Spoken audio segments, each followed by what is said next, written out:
Bonjour à toutes et à tous et bienvenue avec moi en Camargue pour un épisode d'itinéraire d'une photo spécial oiseaux. Comme vous l'avez deviné, on est ici entouré de plein de flamants roses. On est en pleine période de la parade des flamands. Et donc ici, le but de cette vidéo, ça va être de vous montrer comment photographier les oiseaux quand vous avez des très fortes lumières. Quand il y a plein soleil comme maintenant, il est 10-11 heures. Et c'est pas évident à ce moment-là de maîtriser l'exposition. Donc on va devoir travailler en manuel parce que vous voyez ce genre de situation là, comme sur l'eau, c'est quasi impossible à gérer de manière automatique. Donc on va aller essayer de trouver un sujet, ce qui ne devrait pas manquer avec tout ce qu'il y avait par ici. On va essayer de trouver un sujet sympathique et je vais vous montrer les réglages. Allez, on y va.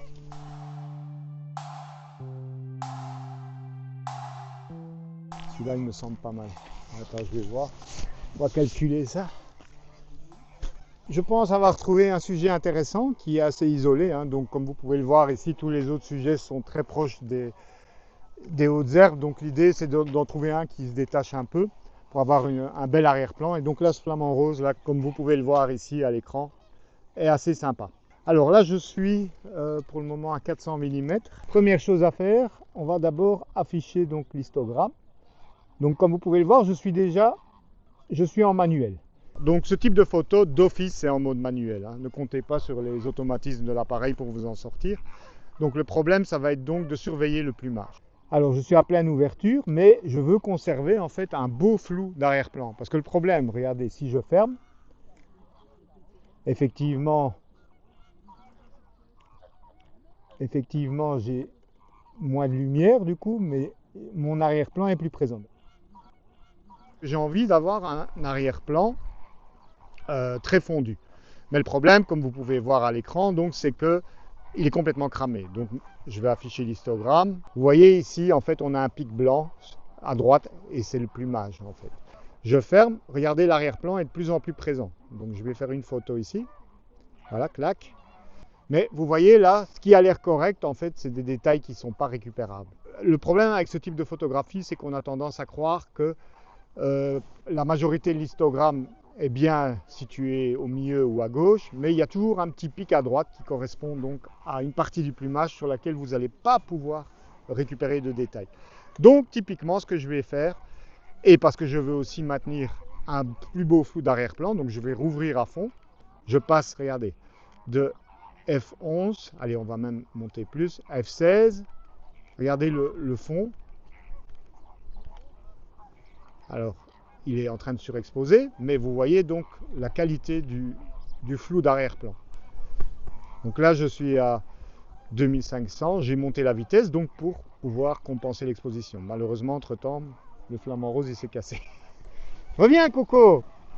C'était mieux, là. Pourquoi il est parti te cacher? C'est intimide. Là, on va aller chercher celui-là. Mais comme vous voyez, il y a des branches devant. Donc, on va essayer de passer entre les branches. Voilà, ah ben là il y en a plein. Voilà. Donc là celui-ci il est très beau. Voilà, là il est bien mis. Hop, clac, clac, clac. Et là donc, si je regarde mon histogramme, je suis légèrement cramé. Donc la seule solution dans ce genre de situation, c'est vous allez devoir fermer la vitesse, donc prendre des vitesses beaucoup plus élevées. Voilà, ici je suis passé à 1/5 millième. Alors je vous signale que je suis toujours resté en ISO auto depuis le début, mais du coup mon ISO il reste au minimum. Je suis à ISO 64 qui est le minimum, ce qui va me permettre de récupérer vraiment les ombres en post-traitement. Donc là, ça m'a l'air bon. Donc toujours vérifier l'histogramme, je regarde à droite. Donc en cas de doute, il vaut même mieux sous-exposer un peu plus, parce que de toute manière, si vous êtes à l'ISO natif, vous n'aurez pas trop de problèmes à relever les ombres. Puisque le but va être quand même de faire, comme je vais vous le montrer après avec la photo finale, une photo de type low key, donc où le sujet est bien détaché sur un fond sombre. Donc typiquement, ça vous permet aussi de créer ce type d'effet. Voilà, là il a une bonne pose, hop, clac. Alors, je suis un peu trop près parce que je suis à 400 mm. Vous voyez, si vous venez ici, vous n'avez pas besoin nécessairement d'avoir des très longues focales parce qu'ils sont vraiment très proches. Allez, lève la tête. Allez. Allez, là, ça m'a l'air bon. Voilà, clac, clac, clac, clac, on a le reflet. À cette vitesse-là, il devrait être figé, ça c'est sûr. Mais c'est important pour la compo quand même d'avoir le reflet. Je vais quand même zoomer. Ah, il n'est pas sur l'œil, hein, le focus. Je retente parce que Life ne s'est pas bien fait sur l'œil. Je vais désactiver la détection du sujet. Il a du mal ici. Ah, là ça m'a l'air mieux. Voilà. Là je pense qu'on est net, hein. Et donc là, avec cette photo telle que vous la voyez à l'écran, si vous regardez l'histogramme, vous avez l'impression qu'en fait vous avez raté votre photo et qu'elle est complètement sous-exposée. Mais non, en réalité, là, à 64 ISO, un 5 millième, je sais parfaitement que je vais pouvoir redéboucher les ombres en post-traitement et avoir une photo au final avec tous les détails que je veux. Si je veux la rendre beaucoup plus claire, je pourrais remonter sans trop de problème de 2-3 stops. Avec les capteurs récents, il n'y a pas de souci. Mais évidemment, il faut rester à l'ISO minimal, hein. C'est pour ça que soit vous le configurez vous-même, vous mettez la valeur la plus basse, qui est en général 100 ou 200 ISO en fonction des boîtiers, soit vous faites comme moi, vous le mettez en ISO auto, et s'il y a trop de lumière, d'office il va rester à l'ISO plancher. Donc ça évite de devoir penser à ce paramètre-là en plus, quoi. Donc voilà, c'était mon principal conseil. On va essayer de le mettre en application sur un oiseau un peu plus blanc. Donc on a des aigrettes blanches qui, elles, sont toutes blanches et sur lesquelles vous allez voir encore que ce problème risque plus de se poser. Allez, on va en checker un deuxième. Donc maintenant, je vais essayer de vous montrer un second exemple sur une aigrette. Donc comme vous pouvez le voir, là, il y a tout plein d'aigrettes. Donc ça, ce sont des oiseaux vraiment tout à fait blancs, contrairement au flamant rose où il y a un peu un mélange de rose. Donc là, ça va être encore plus difficile de maîtriser l'exposition. Donc allez, on va essayer sur cette aigrette-là. Et là, en plus, le soleil il vient de ressortir. Donc là, vraiment, on est dans une situation, même je suis ébloui, j'ai du mal à voir. Donc il va falloir vraiment surveiller cette exposition avec l'aide de l'histogramme. Je vise, et a priori, ça a l'air correct parce que je suis resté à un 5 millième. Hop, je déclenche, clac, clac, clac, clac. Alors, ne croyez pas que c'est parce que vous avez vu avant la photo qu'il ne faut pas vérifier après. Parce que l'histogramme qu'on voit en live, il est dynamique et parfois vous avez un peu bougé et après vous pensez que c'est bon. Non, non. Vérifiez après la photo, quand vous l'avez faite, affichez et checkez. Donc là, vous voyez, on est nickel. Quand je regarde pourtant l'oiseau, j'ai l'impression qu'il y a un peu de perte de détail, hein, parce qu'il est très très blanc. Et donc là, on pourrait croire que c'est cramé. Mais en réalité, c'est tout juste. Mais donc par sécurité, parce que bon, on ne vient pas tous les jours de si beaux endroits, eh bien on va quand même encore sous-exposer un peu plus. Donc ici, je peux fermer un rien plus pour aussi augmenter la profondeur de champ, parce que ici, elle va vraiment être très faible vu la distance. Voilà, alors Coco, on attend que Coco nous fasse une belle pause. Là, vous voyez, regardez, à droite, j'ai un petit pic dans l'histogramme. Je viens de m'en apercevoir. Donc, et pourtant, je suis en mesure spot, hein, comme vous pouvez le voir. Quand vous êtes dans ce genre de situation, où en fait, ce qui vous importe, c'est le sujet, là, c'est l'oiseau, là, il vaut mieux se mettre en mesure spot. Donc, je vais vous montrer où ça se règle. Donc, en fonction de votre boîtier, vous avez différents types de mesures de la lumière. Matriciel, ça veut dire que ça mesure l'entièreté de la scène. Ça convient très bien pour le paysage. D'habitude, c'est ce que je laisse. Puis vous avez pondéré central, c'est-à-dire le point sur lequel vous faites la mise au point, il prend une zone un peu approximative autour. Et puis vous avez spot. Là, c'est spot on. C'est vraiment l'endroit où vous avez visé. Et ici, en plus, sur le Nikon, on a une mesure pondérée spot, mais qui tient compte aussi des hautes lumières. C'est un petit truc en plus, mais voilà. Même en mesure spot, ça devrait fonctionner. Et donc, même avec cette mesure spot, vous voyez que c'est pas correct. Donc, ce qu'on va faire, on va baisser l'incrément d'exposition. Donc, je suis à -1. Donc, regardez, je remets à 0. Et vous voyez qu'en fonction d'où je fais la mise au point, il peut avoir le pic ou pas. Donc là, je vais me mettre à -1. Donc, il va ajuster les réglages. Et là, je suis quasi sûr de ne pas avoir de surexposition. Je suis à un 8 millième. F4.5. Allez.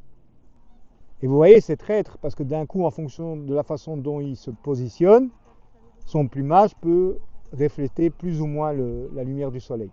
Donc vous voyez qu'ici l'ISO auto est passé à 100 ou à 125, mais bon, ça c'est des valeurs vraiment, ça ne vaut même pas la peine d'aller chipoter pour changer ça.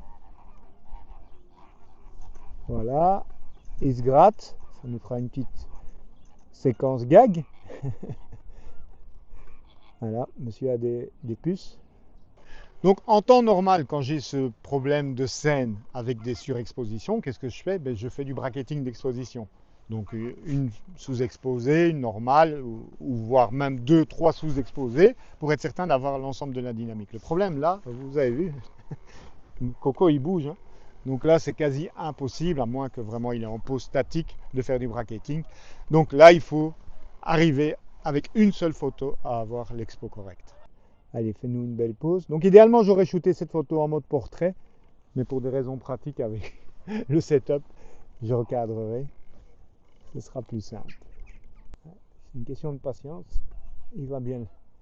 Voilà, nickel. On l'a eu.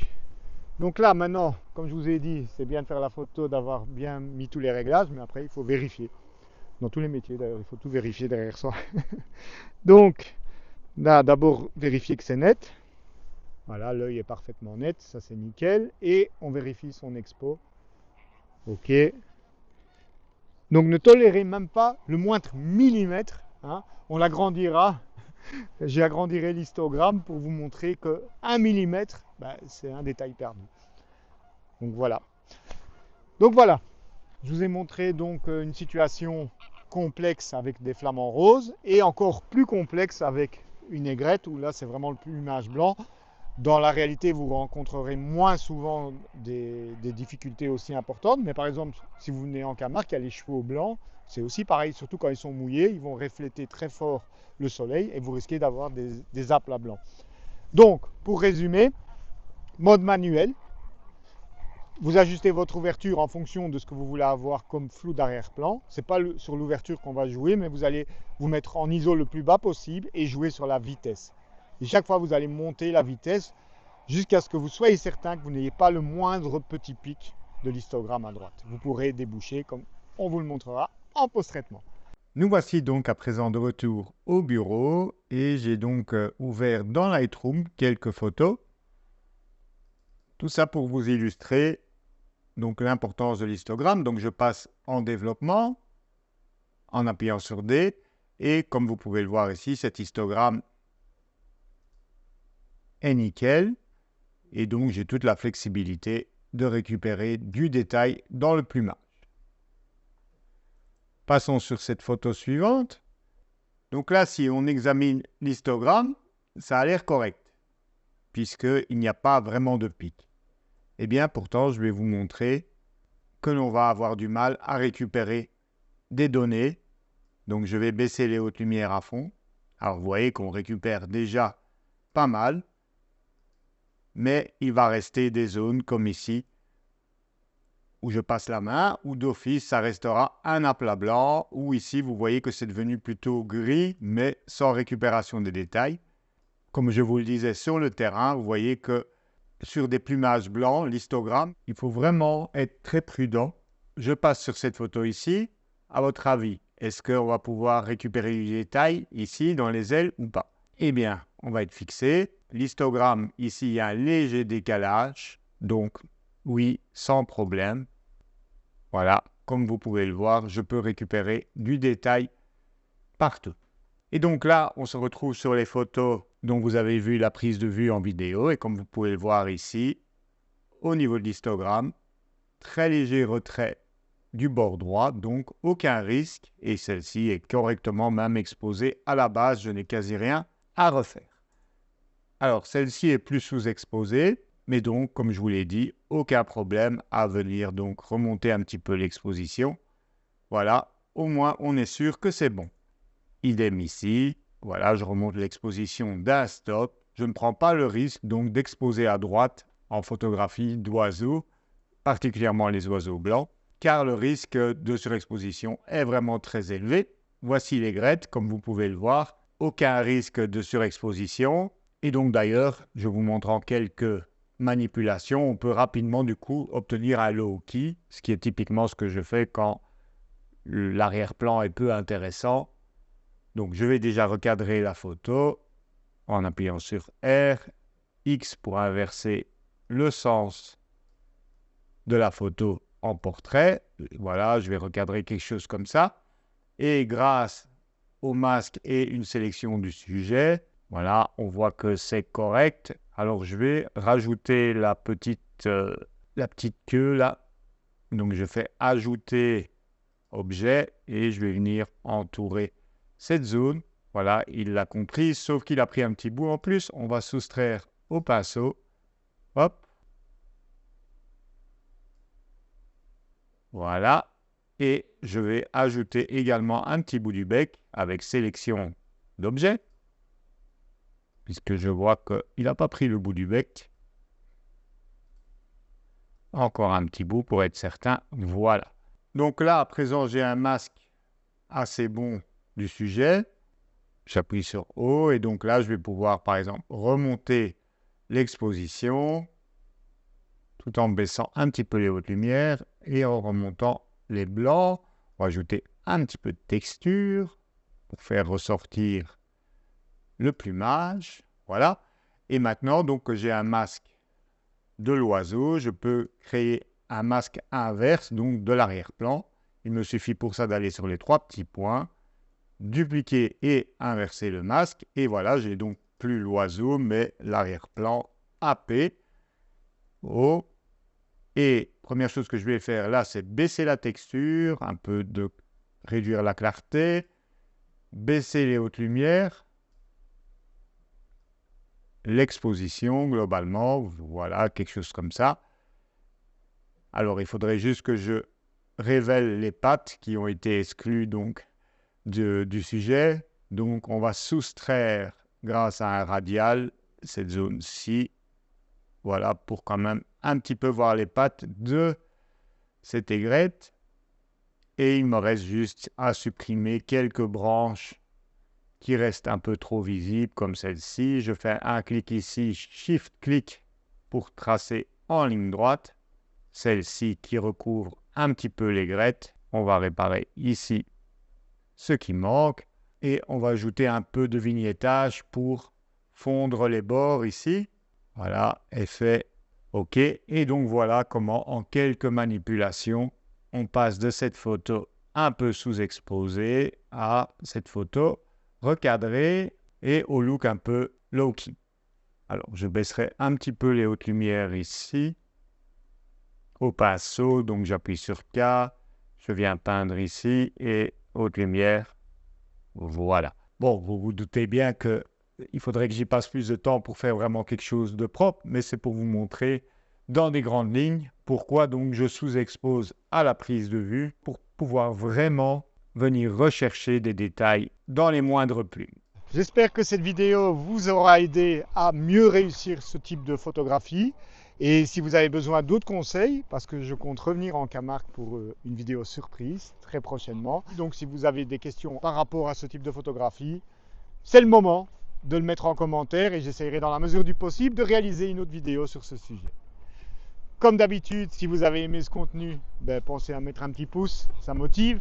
Quant à moi, je vous laisse avec mes amis les flamants roses qui sont en pleine parade et je vous retrouve très prochainement pour de nouveaux tutos Lightroom, Photoshop et photographie. Ciao ciao!